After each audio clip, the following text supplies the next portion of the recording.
con un mismo estadiaje, dos pacientes, ahora sí se está grabando. Dos pacientes pueden tener una biología molecular completamente distinta que haga que la terapia sistémica o la cirugía o la radioterapia no tengan el mismo efecto.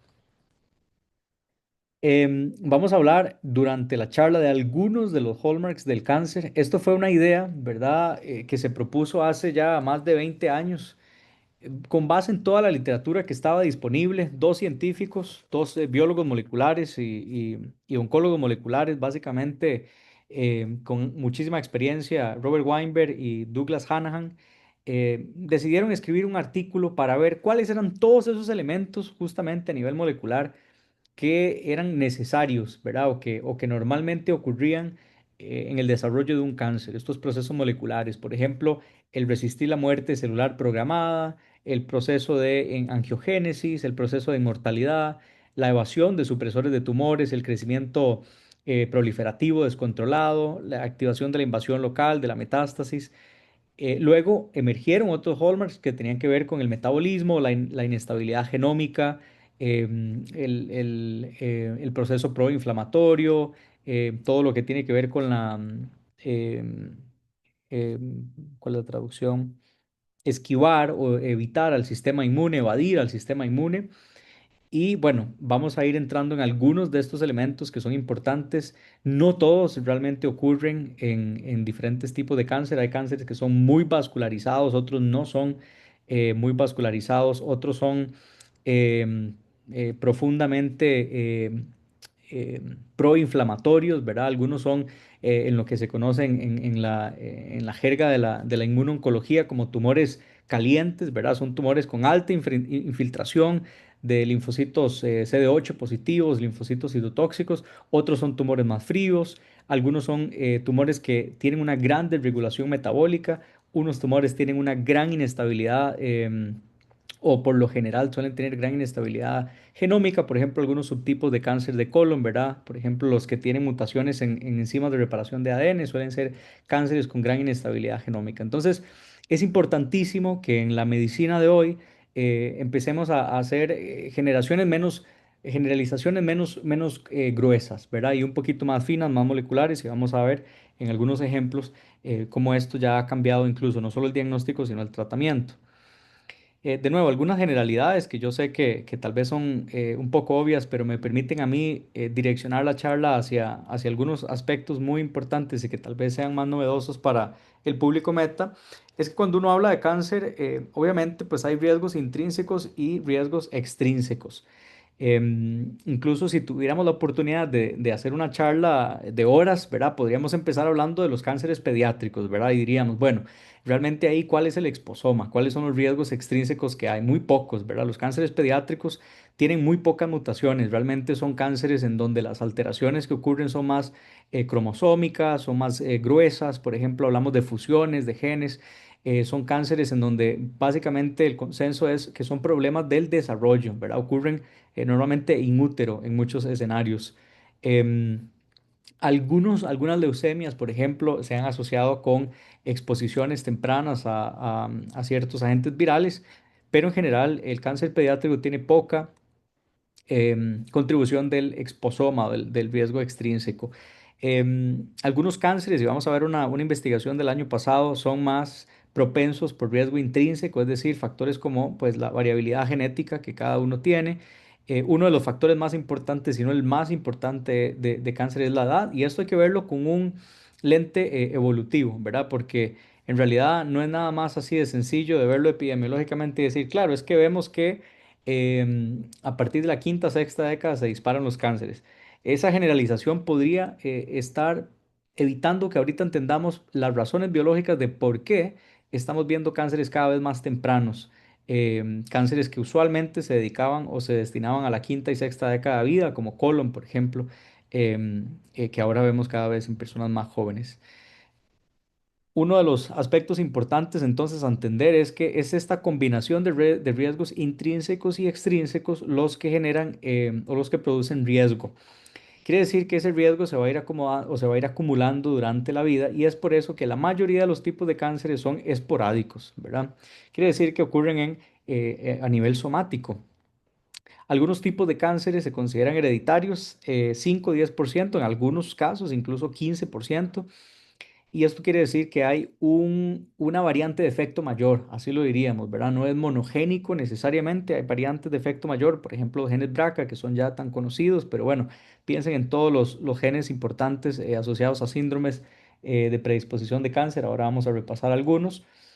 Y luego hay un grupo que se conoce como familiar, porque tal vez no hay una variante de efecto mayor, pero hay varios genes y hay varios factores que se asocian con mayor predisposición a cáncer en esa familia. Si yo me detengo un momento a hablar sobre envejecimiento, pues justamente el envejecimiento es un factor de riesgo para enfermedad y no solamente para cáncer, sino también para enfermedad cardiovascular, para demencia y pues obviamente para lo que nos tiene hoy acá, que es la enfermedad neoplásica. Si nosotros nos moviéramos un poquito, ¿verdad? Del escenario y tratáramos de hacer un zoom out, tratar de entender este tema del envejecimiento no nos dice mucho si nos enfocamos en los humanos. Tenemos que ir un poquito más atrás y entender qué nos dice la biología sobre el envejecimiento. Esta gráfica que vemos acá es una gráfica que básicamente trata de explicar que la fuerza de la selección natural, que es básicamente esa fuerza evolutiva que, pues justamente como dice la palabra, selecciona lo que favorece o no a nivel reproductivo en un ambiente en particular, decrece luego de que se alcanza la edad de madurez y la edad reproductiva. Entonces existe lo que se conoce como una ventana de sombra de selección en donde ya la selección no es muy fuerte. Esto quiere decir que después de la edad reproductiva, lo que pase con nosotros, ¿verdad? Para efectos evolutivos no es muy importante. Entonces, claro, si a eso le sumamos que artificialmente en los últimos 500 años hemos duplicado y triplicado nuestra expectativa de vida, pues obviamente hemos extendido la ventana en la que la selección tiene menos fuerza selectiva, valga la redundancia, y esto quiere decir que estamos un poco más a la buena voluntad de lo que pase con nuestro cuerpo, ¿verdad? Y justamente no es algo muy positivo. ¿Por qué? Porque cuando analizamos las diferentes especies, los humanos son parte de lo que conocemos como la población o el grupo de tipo uno, ¿verdad? Curva de supervivencia tipo uno. Esto quiere decir que, y sobre todo en la era de la medicina moderna, ¿verdad? Somos especies, junto a un montón de mamíferos, en donde hay una enorme inversión en el proceso de embarazo y también del cuidado de bueno, en este caso de los bebés, pero bueno, en general de los mamíferos, de las crías. Entonces, tenemos pocas crías y pues hay un proceso de cuidado que tarda muchos años.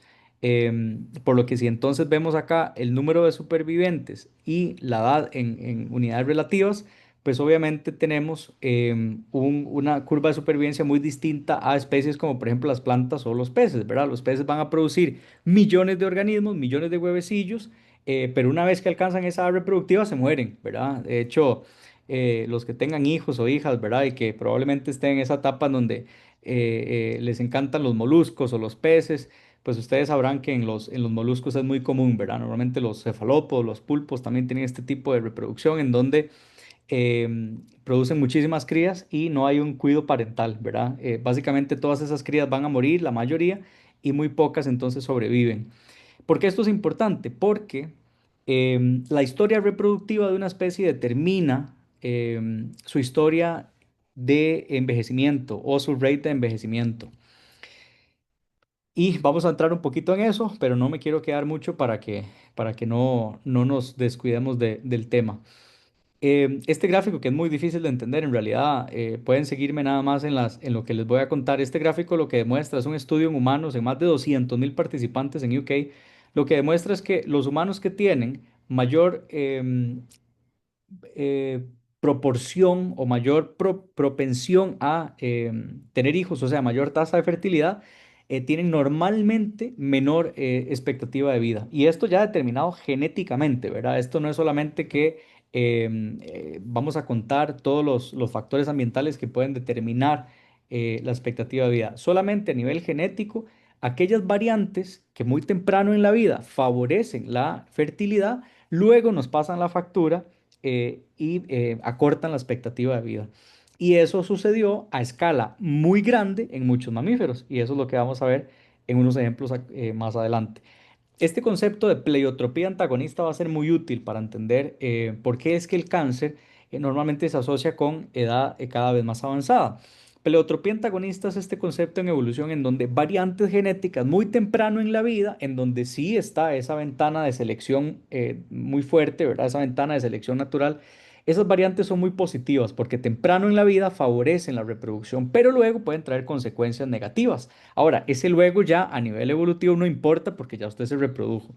Esto es lo que le pasa a este pececillo, que resulta que cuando tiene una variante en este gen que se conoce como XMRK, ese gen desarrolla melanoma. Y entonces esos pececillos tienen melanoma, tienen una pigmentación, ¿verdad? Que es muy característica, especialmente en la cola.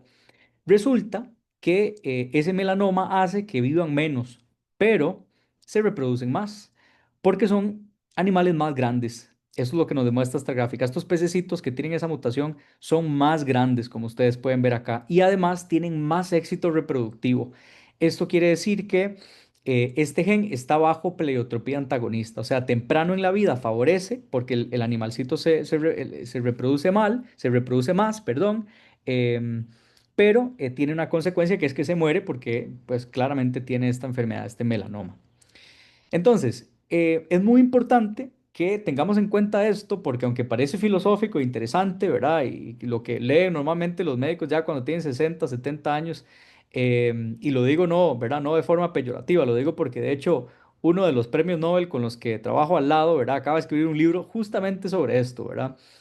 Em, pero bueno, ciertamente entonces es importante tener en el radar esa relación entre envejecimiento y reproducción. Básicamente en especies se puede ver que la expectativa de vida en los mamíferos al menos está determinada por la edad en la que a la cual se alcanza la madurez sexual. Y de hecho hay una correlación también entre la expectativa de vida y el tiempo gestacional y la expectativa de vida y el tiempo que dura el destete. Entonces, claro, esto quiere decir que ya nosotros venimos con una historia natural predeterminada, ¿verdad?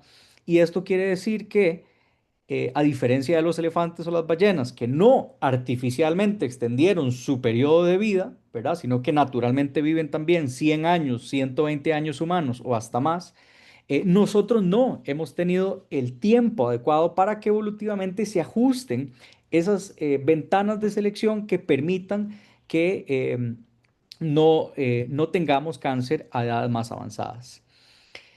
Un aspecto importante del envejecimiento que puede asociarse, de hecho, con la mayor incidencia de ciertos tipos de cáncer a partir de cierta edad es que el envejecimiento es órgano específico. O sea, ya a partir de los 30 años ciertos órganos empiezan a envejecer, como por ejemplo los riñones, em, el tejido adiposo a partir de los 35 años y ya a partir de los 40, 45 años el páncreas, el corazón, todo lo que es el tejido vascular empieza a mostrar signos de envejecimiento. Ya para los 50 y 60 años prácticamente todos los órganos entran en un proceso de envejecimiento a nivel celular, ¿verdad? Que esto obviamente se asocia con procesos celulares que ya no son tan rigurosos para con la reparación del ADN, ya no tienen tanta fidelidad en la producción de proteínas y pues son más propensas a acumular sustancias tóxicas, son más propensas también a sufrir de infecciones o de mutaciones, porque el sistema inmune también sufre de este proceso de envejecimiento o inmunosenescencia. Y pues cuando ponemos todos estos elementos empieza a tener sentido por qué en los humanos hay tanto cáncer en comparación con pues otros animales que viven mucho y son hasta más grandes y tienen más células, ¿verdad? Que esto se conoce como la paradoja de Peto, que lo pueden buscar por ahí. Está sumamente establecido entonces que el envejecimiento se asocia con la predisposición al cáncer porque empezamos a acumular más mutaciones. Básicamente, esto es un estudio muy bonito que se publicó en Science en esófago, ¿verdad?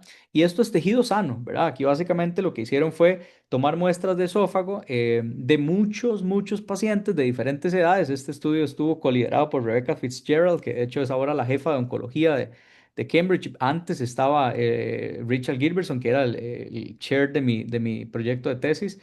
Y básicamente lo que mostraron es que conforme aumentamos en edad, aumentan las mutaciones. Y vean la correlación es muy bonita, ¿verdad? Conforme aumentamos de edad, aumentan las mutaciones por megabase, ¿verdad? Y esto es básicamente cuando se analiza la secuencia de ADN de todos los cromosomas. Y pues ese estudio lo que demostró es que la edad puede ser casi que equivalente a fumar en una persona no fumadora, ¿verdad? Joven. Entonces, por ejemplo, voy a mostrarles.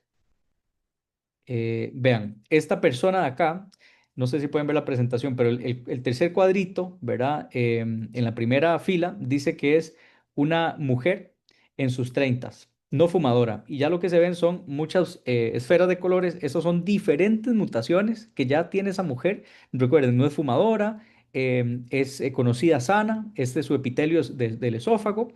Pero vean, por ejemplo, un hombre de 50 a 55 años no fumador, el efecto que tiene ya la edad. Vean cómo las clonas se han expandido, ¿verdad? Quizá no solamente hay más colores, sino que las clonas son más grandes. Quiere decir que por el efecto de edad, pues ya esas clonas mutacionales se han expandido claramente, porque las células se dividen, ¿verdad? Entonces, una célula que tiene una mutación se divide en dos, ahora son dos células con mutación, esas se dividen en dos y ahora tenemos cuatro y así exponencialmente. Entonces, la edad claramente es un factor de riesgo muy importante.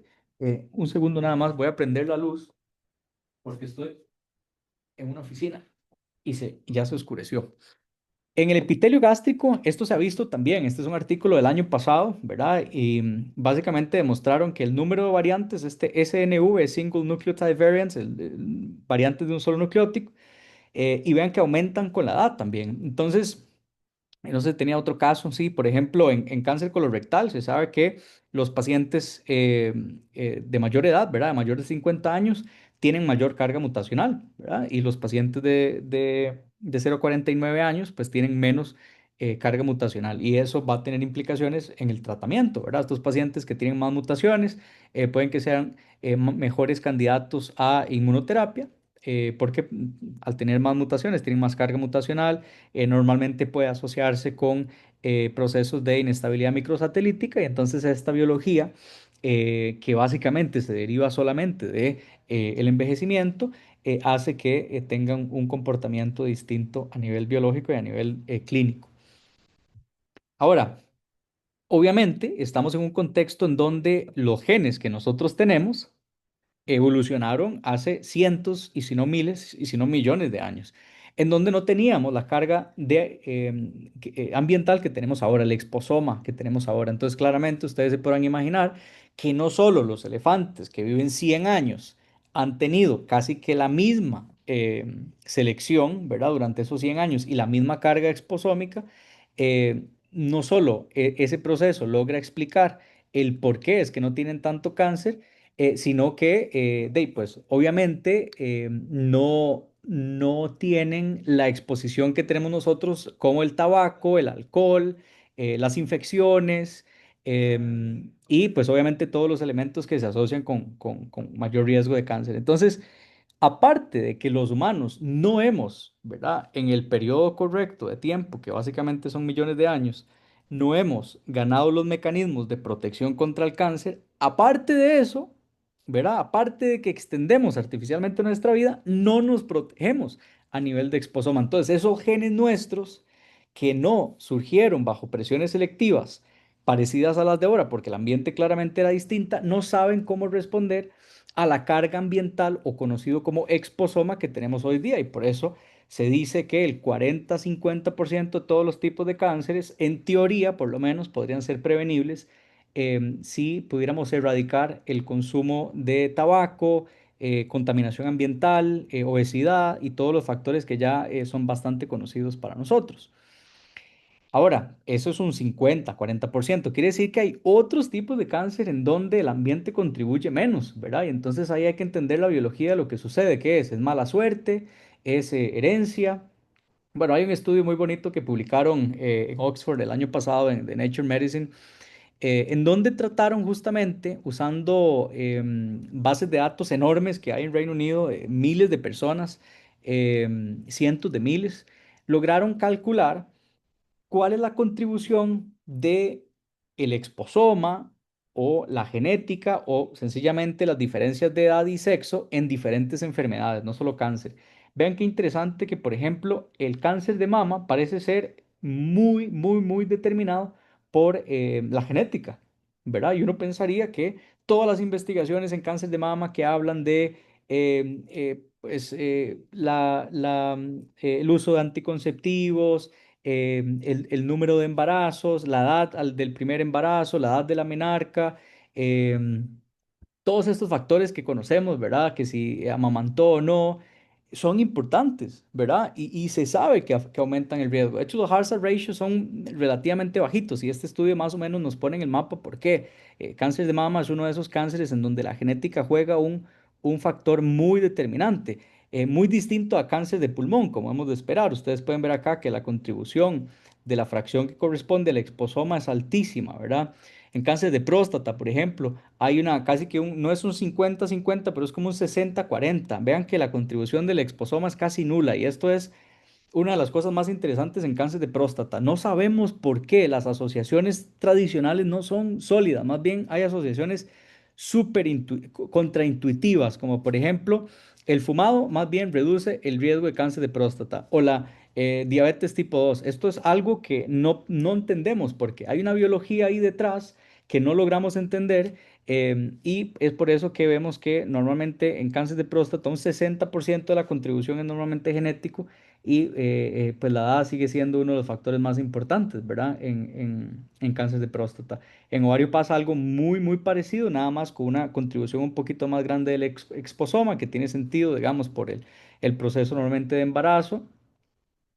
Y bueno, ustedes pueden ver que en algunos tipos de cánceres como hígado, más bien es casi que una contribución sexo, edad y exposoma, ¿verdad? Hay muy poca heredabilidad en ese sentido. Pues esto hace un poco de sentido con lo que más o menos conocemos de esta enfermedad. Entonces, bueno, les recomiendo esta publicación que la vean en detalle para poder seguir avanzando y no atrasarnos. Si nos enfocáramos un poco, de hecho, en esos cánceres en donde la contribución de los genes es muy sólida, pues básicamente ya tenemos bien mapeado cuáles son esos cánceres y cuáles son esos genes, ¿verdad? Ustedes habrán escuchado de APC, que es un gen, se conoce como un supresor de tumores, que participa en la regulación de la vía de la beta-catenina, que es un factor de transcripción que es muy importante en el epitelio intestinal. Y bueno, cuando APC está mutado en línea germinal, entonces se asocia con una predisposición, se conoce como poliposis adenomatosa familiar, y es una predisposición a cáncer colorectal. Es bastante específico el tropismo ahí, ¿verdad? CDH1, ¿verdad? Que codifica para ecaderina, también es bastante específico, aunque en algunos casos de cánceres familiares uno ve un grupo ahí de mama con estómago que a veces no se puede explicar bien y de hecho es CDH1 positivo. Se supone que esa era la mutación que tenía Napoleón Bonaparte, que murió tenía cáncer gástrico, su padre murió de cáncer gástrico también, y pues se asocia con cáncer gástrico difuso hereditario. El caso ya más conocido de BRCA1, ¿verdad? Que, bueno, por lo menos para cuando este artículo se publicó, lo ponían como un síndrome de cáncer de mama y ovario hereditario, pero ahora sabemos que también tiene una gran predisposición a próstata y a páncreas. Von Hippel-Lindau, que es un síndrome por mutaciones en VHL, que es una ecaderina que regula el factor de hipoxia, HIF, ¿verdad? Y tiene un tropismo también bastante específico para carcinoma de células claras, ¿verdad? CC, Renal Cell Carcinoma. ATM es un poquito menos específico, ¿verdad? Y se asocia con diferentes tipos de cáncer. Aquí, por ejemplo, no ponen ni siquiera mama, pero yo sé que de primera mano que en Costa Rica hay mujeres con mutaciones en ATM que eh, tienen cáncer de mama. Y bueno, los genes MR, ¿verdad? El mismatch repair, ahí, por ejemplo, entra Lynch, ¿verdad? El uno tipo 1, tipo 2, todos los genes que tienen que ver con reparación entonces de la vía del mismatch repair, reparación de ADN. Y bueno, ahí vemos entonces casos clásicos de colon, pero también sabemos que hay una gran predisposición para endometrio, ovario y estómago. Y P53, que es lamentablemente uno de los síndromes más terribles, ¿verdad? El Ifra-Omeni, pues normalmente se diagnostica por múltiples primarios, sarcomas sobre todo y tejido blando.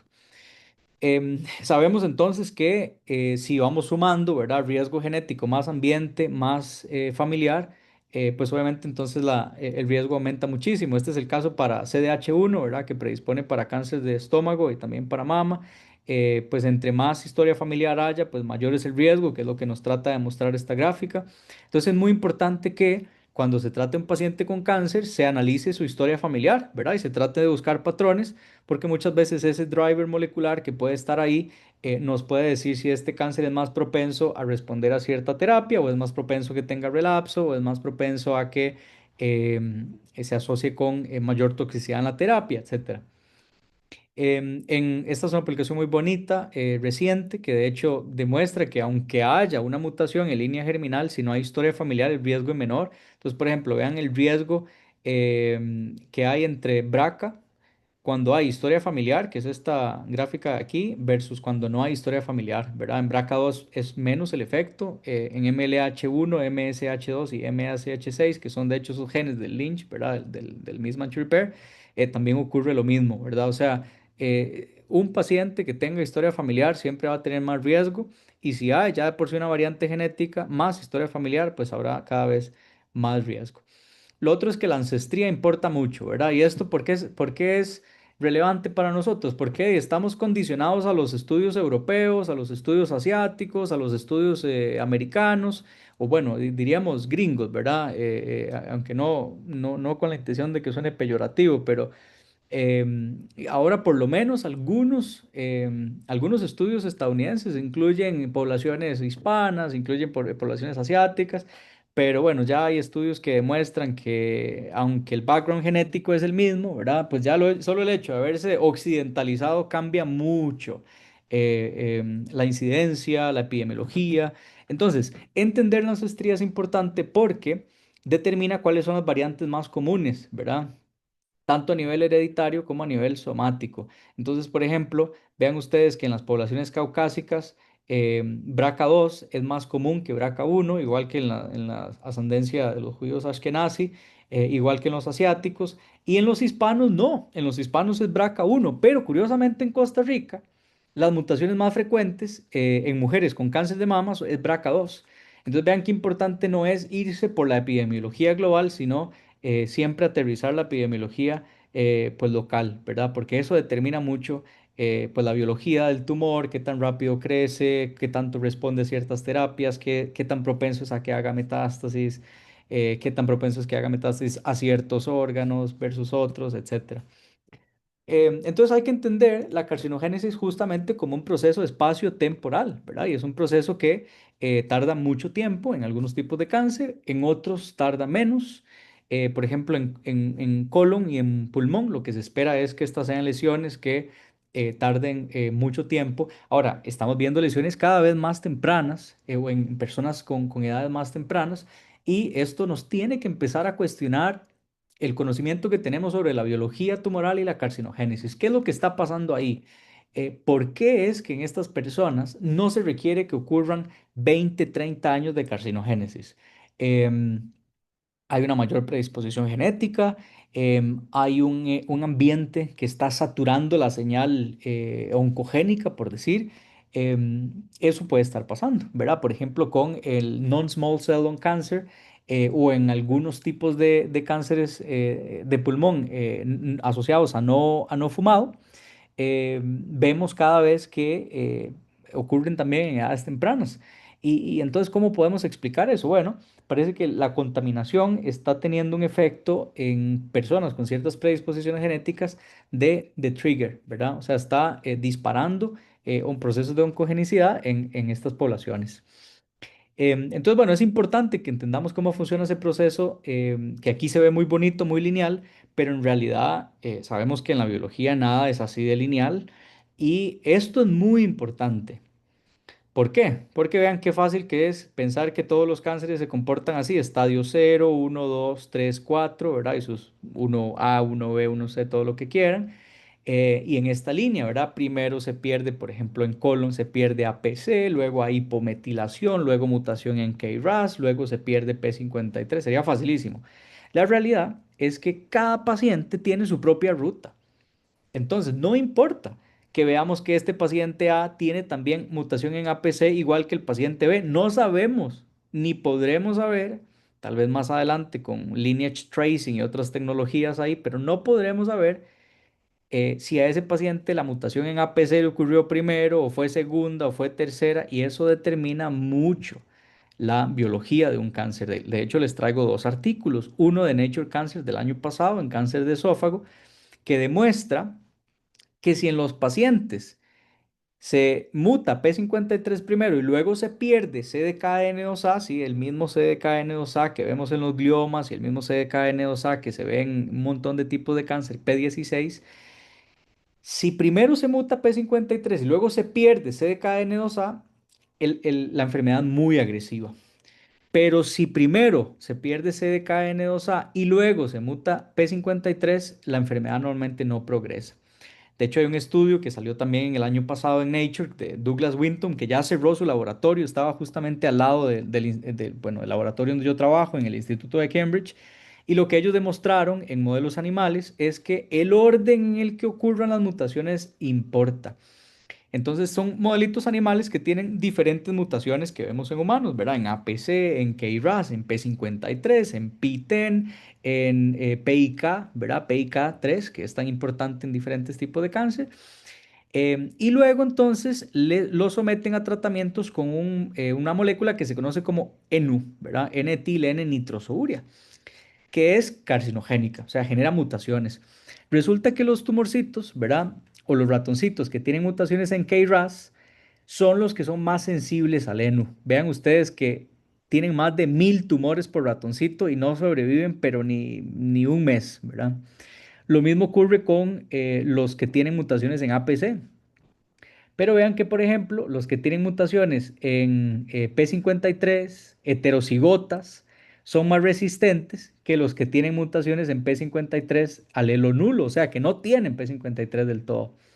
Si tienen mutaciones en ARID1A, por ejemplo, o en PI3K, tienen menos mutaciones, ¿verdad? Menos tumores y sobreviven más. Entonces, el orden en el que ocurran las mutaciones sí importan. ¿Y cómo vamos a saber? Cada vez que vemos a un paciente, ¿cómo vamos a saber cuáles mutaciones tiene y en qué orden ocurrieron? Bueno, ahora afortunadamente tenemos secuenciación genética y normalmente llegamos a saber al menos cuáles son las variantes genéticas más importantes, pero no sabemos el orden. Y ya ese orden sucedió. Quiere decir que a la paciente A esa enfermedad puede ser mucho más agresiva que a la paciente B, ¿verdad? Em, y pues eso también en parte determina cuántas mutaciones se requieren para que una enfermedad ocurra, ¿verdad? De hecho, aquí les hablaba de los tumores pediátricos antes. Ustedes pueden ver que los tumores pediátricos están aquí. Esta gráfica lo que nos muestra son las mutaciones no sinónimas por tumor. Y ustedes pueden ver que son poquísimas, son casi nulas en los pacientes pediátricos, ¿verdad? Normalmente porque sufren más de translocaciones, sufren más de fusiones, sufren más de rearreglos cromosómicos grandes, mientras que en los adultos empezamos a ver en los tumores sólidos cómo avanzamos de derecha a izquierda a más mutaciones conforme veamos tumores que son más relacionados al exposoma, por ejemplo, melanoma, ¿verdad? Con toda la exposición a luz ultravioleta, todo este signature claro de diaminación de citocinas, dimerización de timinas, todo el proceso carcinogénico que ocurre en pulmón por el fumado, cáncer colorectal también que ocurre por fumado, por alimentación, por esta exposición más crónica, pues obviamente eso lleva a más mutaciones por tumor y eso pues entonces determina mucho la biología de los diferentes tipos de cáncer y por eso hablar de cáncer es como ¿verdad? Como si estuviéramos hablando de África como si fuera un solo país, ¿verdad? Que le pasa a más de uno. Ahora, ¿cómo es que ocurren estos mecanismos de activación oncogénica? Voy a tratar de apurarme un poquito porque me gustaría que hubieran preguntas, ¿verdad? Me encantaría escucharlos desde la práctica clínica que tiene la mayoría aquí, saber qué interrogantes tienen cuando tratan a un paciente, porque a veces es como una caja negra, ¿verdad? O sea, yo veo, se ve el tumor, se sabe el estadiaje, con mucha suerte se conoce la firma molecular, con mucha suerte tenemos un PET-CT, se hace una resonancia y bueno, decimos, bueno, vamos a darle esta quimioterapia, vamos a darle esta radioterapia específica, pero eso es una caja negra, ¿verdad? A veces no sabemos cómo va a responder. Entonces, en los mecanismos de activación oncogénica, cuando tenemos un protooncogén, que es decir, un gen que se asocia con miles de funciones en la célula, pero cuando se muta, forma o favorece la generación de tumores, normalmente ocurren muchos procesos. Ocurre la amplificación génica, ¿verdad? Está el caso de cáncer de mama con HER2, que es un caso clásico, que determina muchísimo el pronóstico, ¿verdad? Obviamente, determina la... Alguien por ahí tiene el micrófono encendido. Determina obviamente la ventana terapéutica que podemos ofrecerle a los pacientes. Tenemos el caso de los arreglos o arreglos cromosómicos. Está el caso del cromosoma Filadelfia, ¿verdad? La función 922 en español es leucemia mielocítica crónica. También ocurre en LLA. Tenemos también casos en gliomas, ¿verdad? Donde ocurren fusiones. Hay muchas quinasas que suelen fusionarse. Tenemos también mutaciones que son regulatorias, entonces se produce mucha proteína. Y tenemos el caso en donde la proteína sufre actividad constitutiva. O sea, por ejemplo, en las quinasas ocurre que no es que se produce muchísima más, ¿verdad? Por ejemplo, HER2 es una excepción, pero en otras quinasas, ¿verdad? Que ustedes reconocerán, em, normalmente ocurre que es que una mutación, ¿verdad? La sobreactiva, entonces está siempre hiperactiva. En los supresores de tumores es lo contrario, o sea, ¿cómo el cáncer se trae abajo algún supresor de tumor? Bueno, pues hay mutaciones puntuales que pueden venir en línea germinal o pues que ocurren a nivel somático, ¿verdad? La mala suerte es que si vienen a nivel, que si ocurren a nivel somático, normalmente se necesitan dos mutaciones en el mismo gen, en la misma célula, ¿verdad? Por eso es que en la buena teoría el cáncer es tan difícil de que ocurra, ¿verdad? Pero bueno, la epidemiología prueba lo contrario.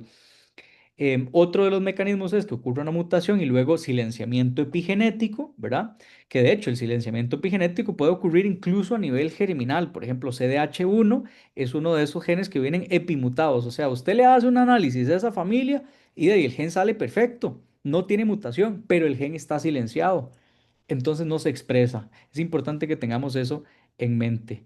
Entonces, lo que ocurre usualmente es, esto se llama el modelo de Knudson, los supresores de tumores requieren dos hits o dos mutaciones para que ocurra un proceso de carcinogénesis, mientras que los protoncogenes con un solo hit, ¿verdad? Porque recuerden que tenemos dos alelos, ¿verdad? Por cada gen o dos copias, pues normalmente solo tienen una mutación. Y bueno, esto nos ha permitido entender más o menos el mapa mutacional que tienen los diferentes tipos de cáncer, y pues obviamente por tipo de cáncer hay diferentes supresores de tumores u oncogenes que son importantes. Por ejemplo, en cáncer de pulmón, sobre todo en no fumadores, EGFR es uno de los más importantes. KRAS, que se asocia, por ejemplo, más a fumadores, es también importante. Pero vean que P53 es uno de los que resalta. Resalta también en páncreas, en donde KRAS es uno también de los más importantes. Em, Resalta en riñón, resalta en colorectal, resaltan cáncer de mama.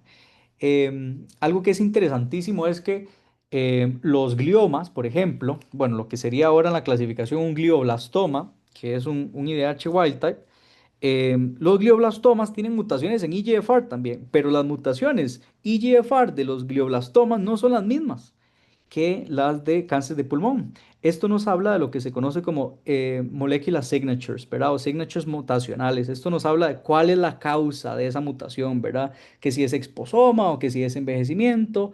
Y entonces conocer esto es muy importante porque nos permite muchas veces estratificar los pacientes, estratificar los riesgos, estratificar los tratamientos. Y el caso de P53 es claro. P53 es el guardián del genoma, hace de todo en las células, nos protege justamente del cáncer.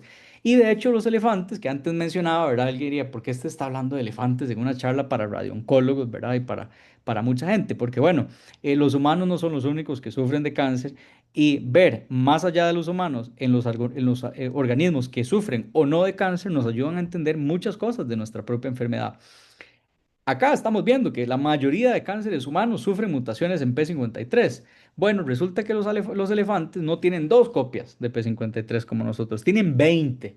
Y esto es como si nosotros en la casa tuviéramos, en lugar de dos guardias de seguridad, tuviéramos 20, ¿verdad? Más difícil que, a menos que, bueno, sería más difícil que se nos metan a robar. Yo iba a decir que a menos que uno fuera maduro, pero es una broma que tal vez sea de mal gusto. ¿Qué es lo que pasó con los elefantes? Bueno, vean que justamente tenemos una escala aquí de 75 millones de años. Para que ustedes se hagan una idea, los humanos no tenemos ni 1 millón de años, ¿verdad? De estar por acá. Entonces, 75 millones de años ya los elefantes estaban ahí ganando números de copias, ¿verdad? De P53. De hecho, a conforme fueron ganando números de copias, fue aumentando su masa corporal. Y esta correlación además se asocia con un aumento en su expectativa de vida. Entonces, los elefantes no extendieron su vida a los 100 años artificialmente, ¿verdad? Porque no tenían medicina ni porque, etcétera. Esto fue naturalmente. Los humanos, en un periodo ridículo de tiempo, o sea, en 500 años, hemos triplicado nuestra expectativa de vida. De modo que vivimos como los elefantes. No es que los elefantes viven como nosotros, ¿verdad? No es que nosotros solemos decir, ¿verdad? Muy antropocentrista. Ay, sí, los elefantes viven como los humanos, como 120 años. No, no, no. Nosotros vivimos como los elefantes, porque los elefantes ya estaban aquí desde hace 75 millones de años. Imagínense, desde que cayó el meteorito. ¿Y por qué esto es importante? Porque entonces, al nosotros extender nuestra vida tanto, como lo he mencionado anteriormente, de forma artificial, por la medicina, la salud pública y etcétera, no hemos pasado por estos millones de años en donde, por ejemplo, mecanismos como ganancias de más copias de P53 han ocurrido. Por eso es que, claro, nosotros nos mutan P53 y es game over, ¿verdad? Se acabó el juego.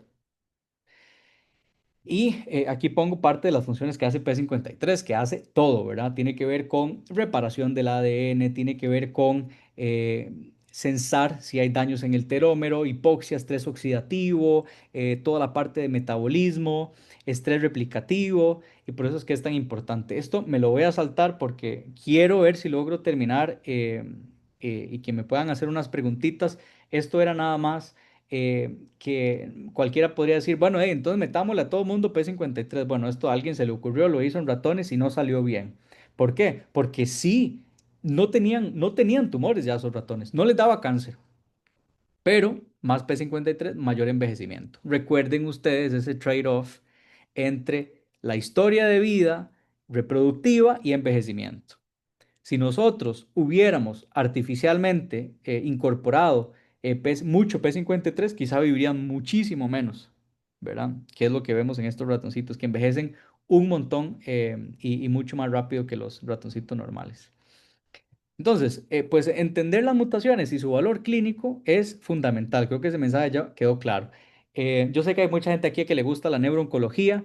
Y yo quería poner estas diapositivas porque uno de los campos en donde la biología molecular ha cambiado más el paradigma de por lo menos la clasificación es los sistemas, los tumores del sistema nervioso central, por ejemplo, meningiomas y por ejemplo los gliomas. En los meningiomas ahora ya incluso podemos saber cuáles regiones son más propensas o a partir de cierta región, cuál es la mutación más probable que esté ocurriendo ahí, ¿verdad? A partir de en dónde está ocurriendo ese meningioma. Y esta es una presentación, una diapositiva muy linda de un artículo que se los dejo aquí para que lo vayan a revisar, en donde justamente analizan si son de base de cráneo o si, ¿verdad? Si son en un lóbulo específico, cuáles son los genes que es más propenso que tengan mutados, ¿verdad? Y esto básicamente cambió también el algoritmo diagnóstico en gliomas, al punto de que ahora la biología molecular está por encima de lo que la patología nos diga, ¿verdad? La histopatología nos puede decir, bueno, sí, esto es, digamos, un grado 2, ¿verdad? Pero si hay ya ahora una amplificación de EGFR, entonces pasa inmediatamente a glioblastoma a grado 4, por ejemplo, siempre que haya un IDH wild type. Entonces, vean ustedes cómo el entender la biología molecular de estos tumores llevó a una diferente clasificación que, bueno, además se asocia con diferentes drivers y, pues, por supuesto, diferente supervivencia y respuesta al tratamiento, como ya probablemente lo saben. Voy a ir ya cerrando para ver si hay preguntitas. Yo sé que empezamos unos minutos, unos 10 minutos, digamos, tal vez debería tener de gracia, pero para de verdad tener un intercambio, que me encantaría poder tener un intercambio hoy, el tema de la inmortalidad celular. Voy a brincarme un poquito la parte histórica, pero se descubrió básicamente en los 80s, cuando se empezó a estudiar que los cromosomas tenían telómeros, que eran regiones, de secuencias genéticas que protegían a esos extremos, de modo que cuando la célula se dividiera y esos telómeros se acortaban, pues obviamente no se comieran los genes, por decirlo así, sino que se fueran comiendo esas secuencias que eran repetitivas y no eran importantes. Pero resulta que la mayoría de células en nuestro cuerpo no tienen telomerasa, que es la enzima que repara los telómeros, ¿verdad? Entonces, solamente las células madre, como las hematopoyéticas, tienen telomerasa, pero un truquillo que tienen los cánceres es entonces expresar telomerasa. Por ejemplo, ocurre en, no sé, en neuroblastoma, en sarcoma de Ewing, y esto obviamente se asocia con peor pronóstico. ¿Por qué? Porque esas células son inmortales ahora, como claro, ya la telomerasa. No, como ya los telómeros no se acortan, entonces esas células se pueden dividir de forma infinita. Básicamente eso es lo que ocurre. Voy a conectar la compu aquí un momentito. Y lo otro que se necesita, ¿verdad? Esto es como los elfos, son inmortales a menos que los maten. Lo otro que se necesita entonces es evadir la apoptosis, que es el proceso de muerte celular programada, que son de hecho muchos procesos. A ver qué está sirviendo ya. Y es uno de los procesos clásicos que ocurre en cáncer, ¿verdad? Evadir la apoptosis. Y por eso es que es tan complicado a veces poder matar células tumorales, porque aunque tengan mucho daño, ¿verdad? Por radioterapia o quimioterapia, no, entre comillas, pueden morirse porque tienen bloqueados los procesos de muerte celular. Y el último proceso del que quería hablar, que es de mucha relevancia para la parte de oncoquirúrgica, oncomédica y radioonco, es el tema de metástasis, ¿verdad? Metástasis es un proceso que a uno se lo enseñan como un proceso ineficiente y debería de serlo, porque imagínese usted poder invadir a nivel local, poder intravasar, poder sobrevivir en la circulación, en donde hay inmunovigilancia, en donde hay un ambiente sumamente distinto, ¿verdad? Un epitelio, entonces claramente tiene que haber una transición epitelio-mesenquimal en donde hay básicamente riesgo de cualquier célula, ¿verdad? La destruya, cualquier célula inmunitaria. Y luego hablemos de extravasar, de hacer homing, o sea, debería de ser un fenómeno casi imposible, pero ocurre, lo vemos y sabemos qué es lo que termina por cobrar la vida a muchos pacientes. La metástasis es un proceso interesantísimo porque normalmente se lo enseñan a uno como un fenómeno tardío y normalmente le dicen a uno, bueno, ocurre a través de un tropismo, que esto más o menos se entiende, en donde sabemos que un cáncer de mama normalmente, por ejemplo, tiene preferencias a hueso o a pulmón o a cerebro, y esto lo decíamos así. Ahora sabemos que lo que determina esa preferencia es el subtipo molecular. Ah, que si es estrógeno, receptor de estrógeno positivo, pero HER2 negativo, o HER2 positivo, o si es triple negativo. Entonces, el tema de la metástasis es fascinante porque hay mucha biología molecular de fondo y lamentablemente ahora sabemos que no es un fenómeno tardío, de hecho es un fenómeno muy temprano y por eso es que tenemos que a veces hacer esos reajustes de estadio en pacientes porque se diagnosticó un estadio 2 o 3, pero termina con una lesión 5, 10, 15, 20 años después en cerebro o en pulmón, ¿verdad? Y no se entiende por qué. Bueno, básicamente se explica porque la mamografía, ¿verdad? Puede detectar tumores que son hasta 5 milímetros, ¿verdad? De diámetro, ¿verdad? Más pequeñito que eso está difícil, ¿verdad? Em,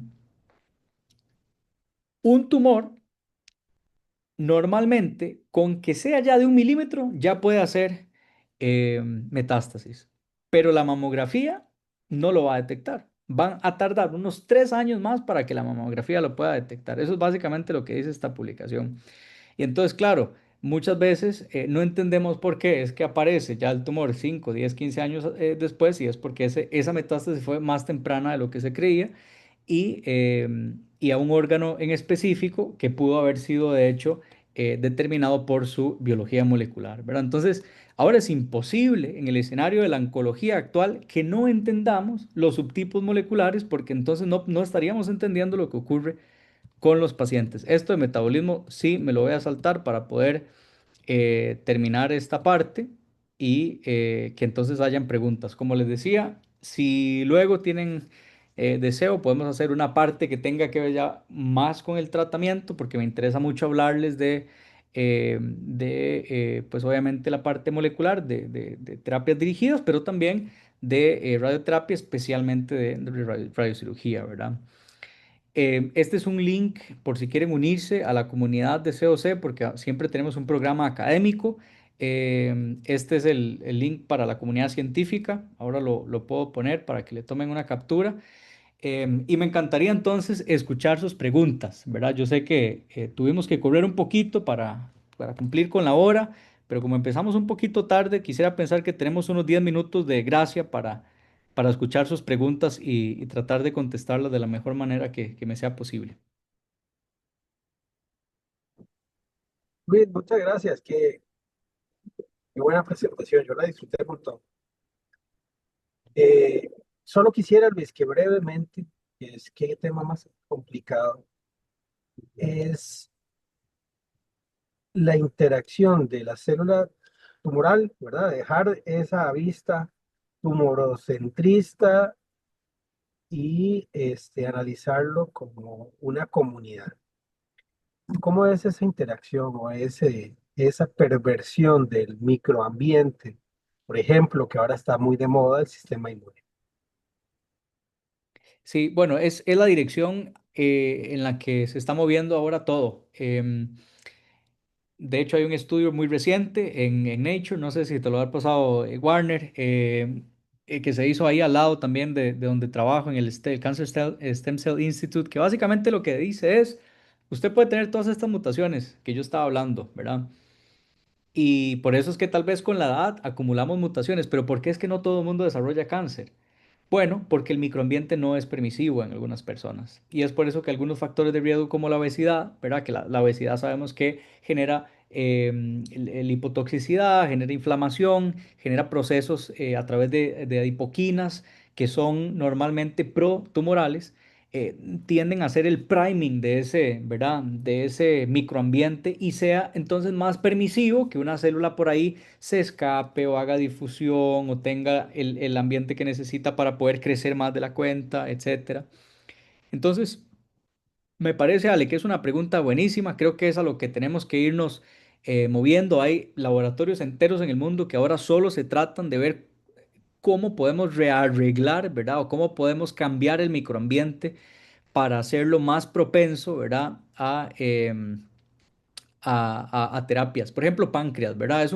Es un tumor dificilísimo de tratar porque está profundamente encapsulado, muy fibroso, 90% es estroma, fibroblastos, colágeno, proteoglicanos, poca vascularización, poquísima infiltración. Entonces, para mucha gente, la terapia correcta ahí es modificar ese microambiente porque el cáncer se encarga, las células cancerígenas, de convencer a las células aledañas de trabajar para sí, ¿verdad? De convertirse en nuestra propia enemiga, ¿verdad? Enemigas. Entonces, me parece que esa es la dirección correcta.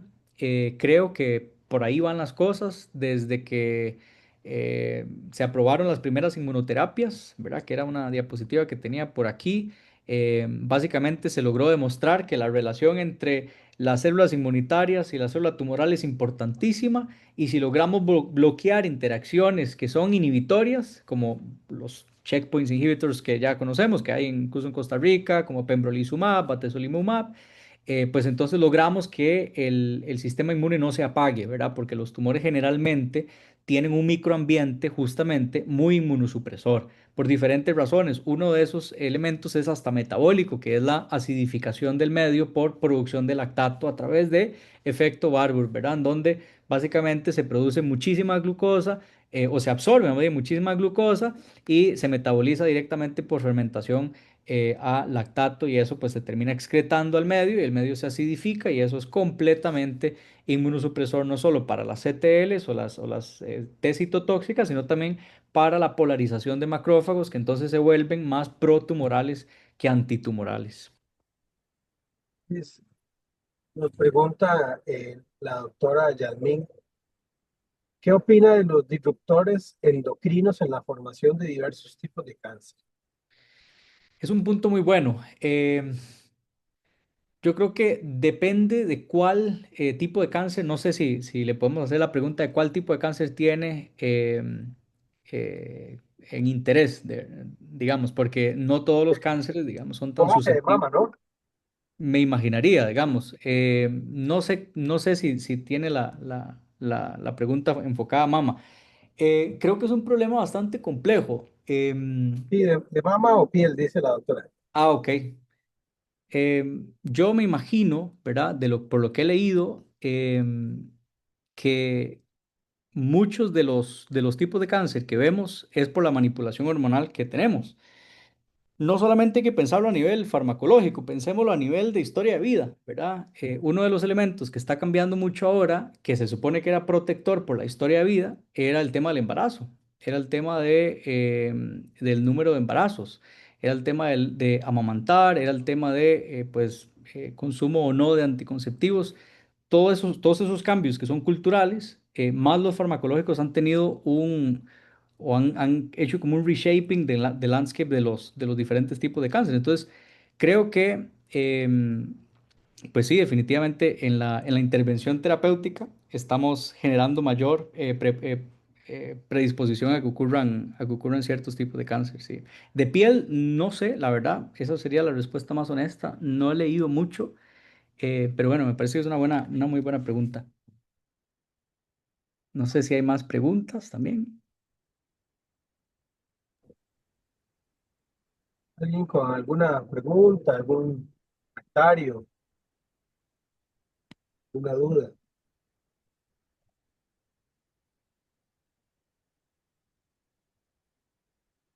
Creo que de De, momento, Luis, ajá, no, no, adelante. que iba a decir que, obviamente, uno de los problemas, porque no sé si estábamos hablando de factores ambientales, ¿verdad? Como por ejemplo todo lo que pasó con el bisfenol A, con el BPA, que fue un problema terrible, ¿verdad? El tema de cosméticos, maquillaje, incluso fitoestrógenos. Hay muchas investigaciones que hablan de pues cómo diferentes dietas, diferentes alimentaciones tienen mayor o menor predisposición a tipos de cánceres a partir de esto, ¿verdad? Por la disrupción endocrina que ocurre. Lo del BPA fue un problema bastante grave, ¿verdad? La mayoría de plásticos y envases, botellas, muchísima gente, ¿verdad? Lo metía en el microondas, muchísima gente los usaba, los reciclaba muchísimas veces. Y bueno, hay una asociación fuertísima del BPA con muchísimos tipos de cáncer. Entonces, ahora ya tal vez entiendo un poco más la pregunta. Pero sí, si no hay más preguntas, lo que voy a hacer es poner el correo en el chat para que puedan contactarme también por si aquí está haciendo demasiado calor. Y que puedan también unirse a la comunidad. Ahí está Excelente, el doctor. software. ¿Puedo hablar? Adelante. Adelante. Gracias, el doctor Huete, cirujano oncólogo. Excelente exposición, doctor. Lo felicito. Yo soy apasionado de la cirugía, pero también de la biología molecular. Y a los cirujanos a veces se nos, a ver, ese tipo de cosas nos pueden llevar a cambiar nuestro abordaje quirúrgico. em, eh, Se nos hace difícil entender y correlacionar la biología molecular con algún tipo de cirugía, por ejemplo. Eh, Mi pregunta, no, bueno, me- primero es felicitarlo porque me encantó la charla. Y la segunda es, ¿hasta dónde el oncólogo quirúrgico puede hacer algo diferente Ujú. si sabemos la biología molecular del tumor que vamos a operar? Doctor, muchas gracias. Para empezar, para mí es un placer, ¿verdad? Y un honor que usted esté aquí. Me voy a autoinvitar, ¿verdad? Y lo voy a hacer ofreciéndole una charla para su equipo y usted dirá, pues, quiénes son las personas tal vez que más se beneficien. Yo di una charla de estas en el Hospital de Heredia. Yo tengo una charla específica para ciruoncos, de cómo la biología molecular puede favorecer por lo menos la predicción del relapso, ¿verdad? que esto se hace mucho ahora con biopsia líquida, no confundir con la nueva tendencia de exámenes para ver si tengo cáncer o no, que yo en eso tengo una posición bastante más rígida, pero me refiero a biopsia líquida para monitoreo, ¿verdad? O sea, normalmente pre y post cirugía, lo que se hace en muchos sitios del mundo es a través de una biopsia líquida cuantificar la presencia de ADN tumoral circulante. En muchos casos, solo la presencia o ausencia ya casi que es no solo pronóstico, sino también predictivo, ¿verdad? Del beneficio de la cirugía y pronóstico en el caso de si va a haber relapso, incluso a cuánto tiempo. Es muchísimo más sensible que usar marcadores humorales, ¿verdad? O serológicos, porque normalmente empieza a subir mucho más rápido y más pronto que estos marcadores. Entonces, por ejemplo, en pulmón, en colon y en mama, está muy validado que la cirugía oncológica se podría beneficiar de la herramienta de biopsia líquida para el monitoreo de los pacientes.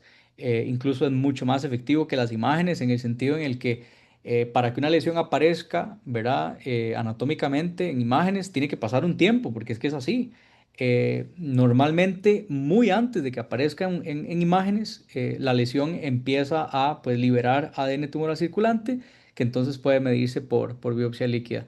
Esa es una, ¿verdad? Pero en realidad, como le digo, o sea, yo más que contento de ofrecerle esta charla, en cualquier momento podemos coordinarla, ahí está mi correo y yo la tengo ahí nada más, la podemos organizar en cualquier momento para justamente dirigirla a los cirujanos oncólogos. Excelente, doctor. Te la voy a pedir y ahí la conversamos. Muchísimas gracias. Perfecto. No sé si alguien más por aquí, no sé si Yo creo Fabián que ya Artavia está. para tirarlo al bus. Bueno, Qué bueno que está Fabi ahí. Siempre está, pero nunca habla, nunca lo veo, nunca lo... ¿Cómo les va? Buenas noches. Es que me vine un toque tarde acá a tener una consulta. Muchas gracias. Siempre con esas charlas excelentes. Pero ya que la tiró al agua, dijo, em, hablando de mi componente tumoral, em, a nosotros en radiocirugía siempre está el debate, por ejemplo, en cuando uno quiere elegir el tamaño del PTB, ¿verdad? O sea, el margen que le damos al tumor visible en la resonancia magnética. Y pues contemplamos, ¿verdad? Ese margen, ¿verdad? El PTB que sabemos de que puede incluir, digamos, enfermedad microscópica, que no sea visible por imágenes. Y digamos, ahora que estuvimos llevando el curso de elección molecular con el doctor Alpizar, se me ocurría, y tal vez lo podemos, no sé, analizar un poco, dentro de todos los estudios de la invasión, ¿verdad? Mesenquimal, este, existe, digamos, como en medidas, digamos, digamos, de la célula, de donde está, digamos, el tumor principal y ese microambiente, más o menos existe algún dato que se haya expuesto en cuanto a cuánto puede ser alrededor del tumor ese microambiente tumoral. Sí, es una bonita pregunta y de hecho creo que le va a gustar la respuesta porque tiene que ver con imágenes, se puede hacer con imágenes. Yo tenía unas cositas por aquí sobre eso. Mucha gente usa metabolismo para eso, ¿verdad? Entonces, bueno, obviamente se usa, bueno, ya sabemos que el PET-CT es súper útil, pero meto el tema de medicina nuclear porque en próstata me imagino que está familiarizado con el radioligando que se une al PMSA, ¿verdad? Al Prostate Membrane Specific Antigen, ¿verdad? Que ahora es básicamente una molécula que se une a este receptor que está solamente en la próstata, pero entonces obviamente puede detectar regiones aledañas, ¿verdad? Es mucho más específico, quiero decir, que sencillamente usar un PET-CT con un radioisótopo de glucosa, porque este lo que hace es que se une específicamente a próstata, ¿verdad? A las células prostáticas que expresan este PMSA en su membrana. Entonces se puede usar para marcarlas, ¿verdad? Entonces se puede usar como fin diagnóstico de monitoreo o ya ahora están los ensayos clínicos con el lutecio 167, ¿verdad? Que más bien Sí, entonces claro. usan ¿verdad? El asunto ahí como un señuelo, como un caballo de Troya, y esa es una, ¿verdad? La otra es, por ejemplo, esto se ha abandonado un poco, pero de hecho al lado del app donde yo estaba el doctor Kevin Brindle, ahí lo puedes buscar, tiene mucha investigación en el tema de imágenes con oncometabolitos. Y uno de los estudios que me gusta a mí mostrar es este, en donde se hacía resonancia magnética por espectrometría, ¿verdad? Para poder determinar justamente la proporción que había de colina, glutamato, glutamina, porque sabemos que los glioblastomas son adictos a la glutamina. Entonces, lo bonito de esto es que se puede a través de imágenes usar pues el lado contralateral, que uno esperaría que sea sano, y medir, ¿verdad? Por todos los voxeles, ¿verdad? De la parte del tumor y entonces poder cuantificar la extensión del daño, Sí, ¿verdad? Esto en principio se puede hacer en diferentes tipos de cáncer. Lo otro es esto, ¿verdad? Que el lactato, como es un subproducto tan común del cáncer, esto es más difícil hacerlo en humanos, se hace de hecho en modelos animales, pero para que entendas como por lo menos ahí mapear la consulta como con la técnica, ¿verdad? Se usa imágenes por bioluminiscencia. Entonces, este es como, bueno, aquí se puede ver esto es un carcinoma de células escamosas, cabeza y cuello, se puede ver aquí el tumor, se ve piel, se ve músculo, em, pero usan una técnica de bioluminiscencia para medir el ratio de lactato piruvato y se puede ver exactamente en dónde es que está la parte más metabólicamente o biológicamente activa, ¿verdad? sí, Esto sí, le da a uno una dimensión un sí, poquito extra de lo que le dice el PET-CT, ¿verdad? Porque usted puede claro. ver captación, pero uno no sabe si la captación es el mejor proxy para actividad biológica, ¿verdad? Entonces, por ahí puede andar el asunto. O sea, yo me imagino que las imágenes son las que nos van a solucionar un poquito esto y tal vez idealmente la medicina nuclear, ¿verdad? Los radioligandos, que es lo que está inundando la literatura ahora. Muy bien. Muchas gracias, Luis. Pura vida, Fabián, un gusto. ¿Y cómo está todo allá? ¿Todo bien? Todo tranquilo. Sí, no escuchaste, pero voy para Oxford ahora ya. Me cambié de casa. Ah, ¿en serio? Qué Sí, bueno. entonces están cordialmente bienvenidos a visitar por allá. Por allá. Pura vida. Éxitos.